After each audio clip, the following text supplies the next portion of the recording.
Well, as Edo State prepares for its governorship election, political parties are leaving no stone unturned in their efforts to secure votes. The race is shaping up to be a three-way contest with the ruling People's or the governing People's Democratic Party in the state, the All Progressives Congress, as well as the Labour Party, all vying for control of Osadebe Avenue. Now, despite being the underdog, the Labour Party is confident it can pull off a surprise victory. The party has built its campaign around promises of economic reform, youth empowerment, and a new direction for Edo State.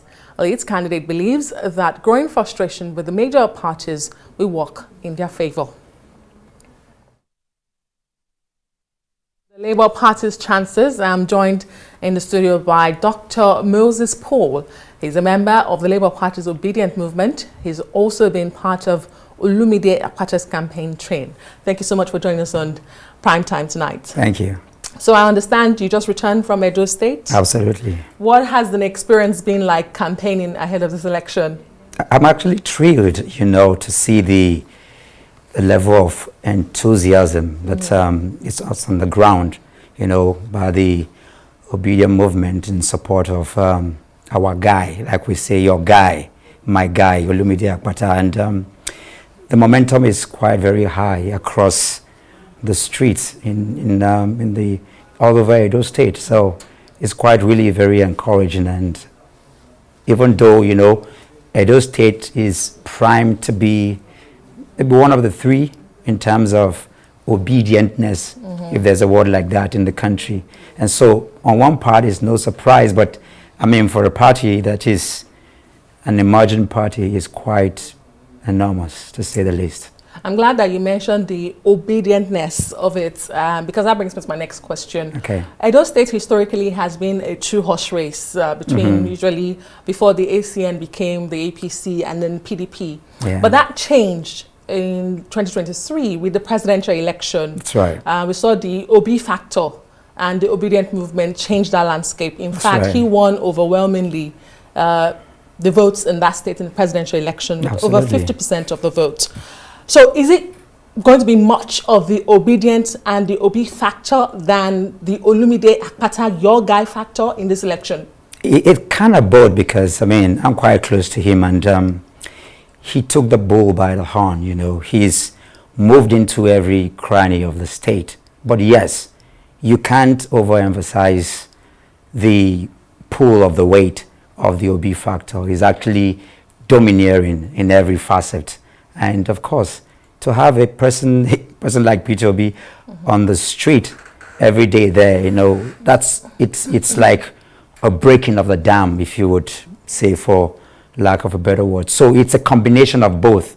And Olumide is, adamantly and obedient, in that case. So it's a tight one, and it brings to bear, the evolution, like you say, from the 2023 general election. The landscape of politics in Nigeria, is completely, the narrative, the tapestry is changed, with what happened in 2023 with the OB crazy factor. And that's what we're seeing on ground, really in Edo State. So it's a change of status quo.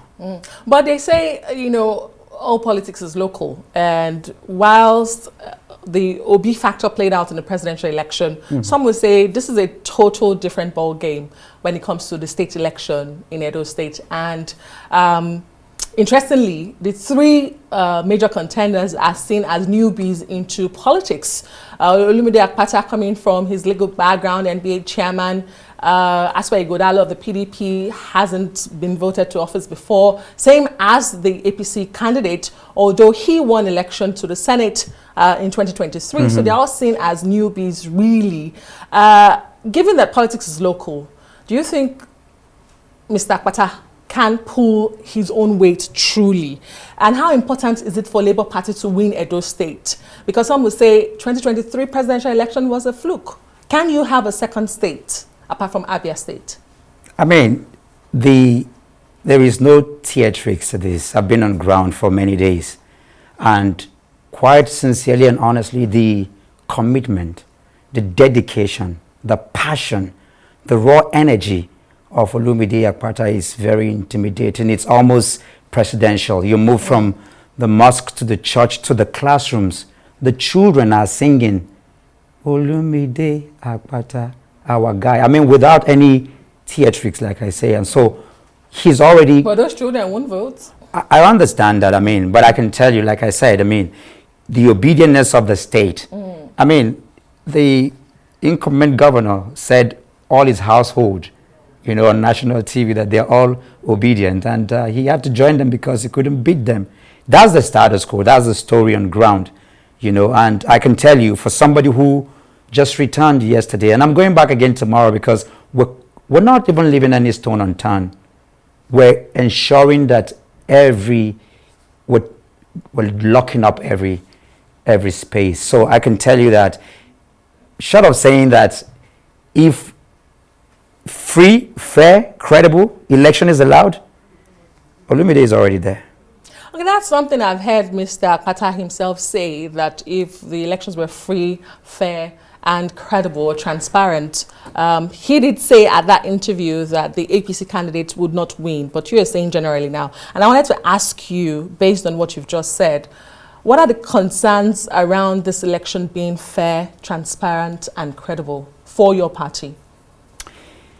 I mean, I think it's the general status quo, sadly, for our country, you know, where you really you can see, you know, and we understand the stakes, you know, the 2020 general elections, I mean, people were burnt in Kano, people were shot in River State, you know, in Lagos, for example, people were stoned and beaten out of polling booths for not wanting to vote for a particular party. I mean, that's the story and the narrative in our country. Though sad, we're hoping, and this is the fear, you know, again, can we go beyond the glitches, you know, of the IRev and the instruments of elections? These are palpable, these are realistic fears that are on ground, and also understanding that we're not incumbent, you know, and we don't hold the center, you know, so does it really matter if you have the popular vote? These are some of the fears, you know, that are there, you know, and they're real,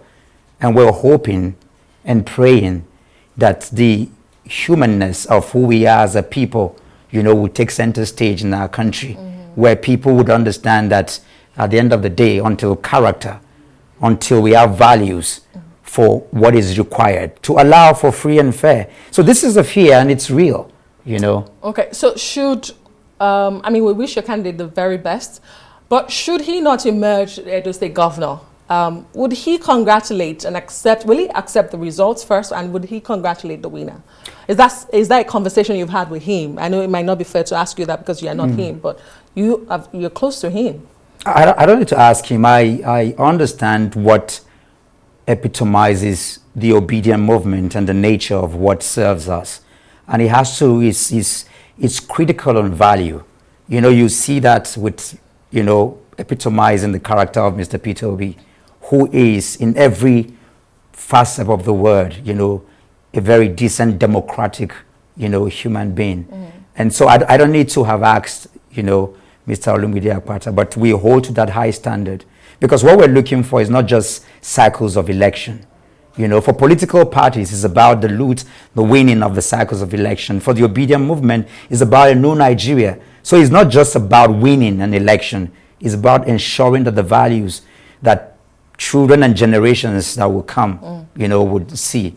So you know the answer to that, if that is... Well, I don't know the answer. That's why I'm asking. And if you say, I mean, he epitomizes Mr. Peter Obi, we also saw what played out after the general election. There was no acceptance of results, and we didn't see much of a congratulation if it eventually even came. And that's why I'm asking, would Mr. Akpata do that? I mean, we shouldn't congratulate evil. We shouldn't sign up with injustice. We shouldn't allow for the things that are not good for our country. But we're not going to go in the way of anarchy. That's one thing you will never get from us. That's reassuring to hear, with the temperature rising in Edo State ahead of this election. So elections are about numbers. Let's come back to the reality of the numbers and the winnings. There are suggestions that elections will be largely shaped by zonal dynamics. You do know Edo State, the 3 senatorial districts and the history behind them. The unwritten gentleman agreement of zoning this time around seems to favor the central, and two of the other candidates are from that zone. Mr. Akpata is not from that zone. He's from the zone which the outgoing governor is from. Some say that may work against him, even though that zone has or has usually given the highest votes during elections. How are you working the numbers? I mean, for the numbers are there. If you look at the incumbent came in with about what? About 300,000 plus, as against a total registered number of about 1.9 million. Mm-hmm.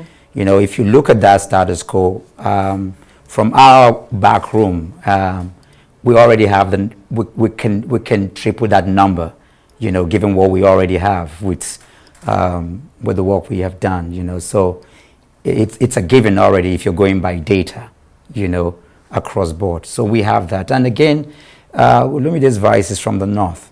You also know that the center is actually the smallest in terms of zoning. But again, I do, you know, I see what you're saying, but mm-hmm. competence and character, you know, is what we consider good governance here. And so we're picking the tabs on all sides. And competence and good governance will give you the numbers you need in this election, even though the two running mates of the other two candidates are also from his region. So the vote does look split ahead of this election. Like I said, go to Edo State. I'm back there tomorrow. Great. The market speaks for itself. Fingers crossed. The streets speaks for themselves. The people are there. Actually, Edo State is tired of the old order. They're yearning for something new. Mm-hmm. Olumide is our guy, really. Great. Fantastic. We like the confidence, and we do hope that, you know, the elections remain peaceful. Thank you so much, Dr. Moses Paul. And again, we wish your party the best of luck in this election. Thank you.